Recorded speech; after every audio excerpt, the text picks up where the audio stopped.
Abraham Lincoln became the United States' 16th president in 1861, issuing the Emancipation Proclamation that declared forever free those slaves within the Confederacy in 1863. Lincoln warned the South in his inaugural address, "In your hands, my dissatisfied fellow countrymen, and not in mine, is the momentous issue of civil war."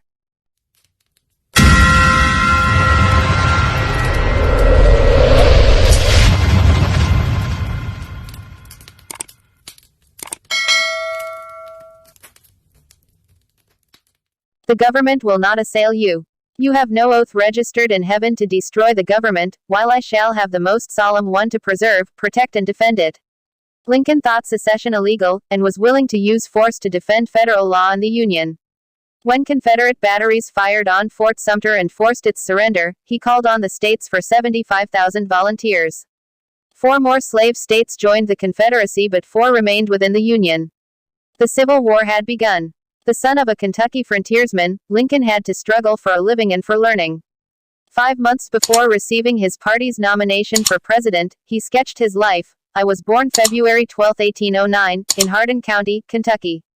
My parents were both born in Virginia, of undistinguished families, second families, perhaps I should say. My mother, who died in my 10th year, was of a family of the name of Hanks. My father, removed from Kentucky to Indiana, in my 8th year. It was a wild region, with many bears and other wild animals still in the woods. There I grew up. Of course, when I came of age I did not know much.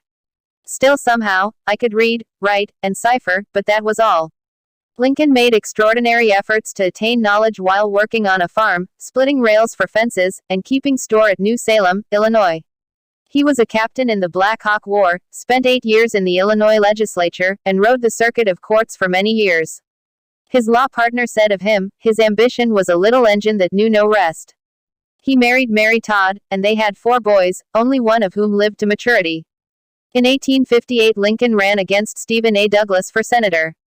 He lost the election, but in debating with Douglas he gained a national reputation that won him the Republican nomination for president in 1860. As president, he built the Republican Party into a strong national organization. Further, he rallied most of the Northern Democrats to the Union cause. On January 1, 1863, he issued the Emancipation Proclamation that declared forever free those slaves within the Confederacy. Lincoln never let the world forget that the Civil War involved an even larger issue. This he stated most movingly in dedicating the military cemetery at Gettysburg, "That we here highly resolve that these dead shall not have died in vain, that this nation, under God, shall have a new birth of freedom, and that government of the people, by the people, for the people, shall not perish from the earth." Lincoln won re-election in 1864, as Union military triumphs heralded an end to the war. In his planning for peace, the president was flexible and generous, encouraging Southerners to lay down their arms and join speedily in reunion. The spirit that guided him was clearly that of his second inaugural address, now inscribed on one wall of the Lincoln Memorial in Washington, D.C., "With malice toward none. With charity, with firmness in the right, as God gives us to see the right, let us strive on to finish the work we are in, to bind up the nation's wounds."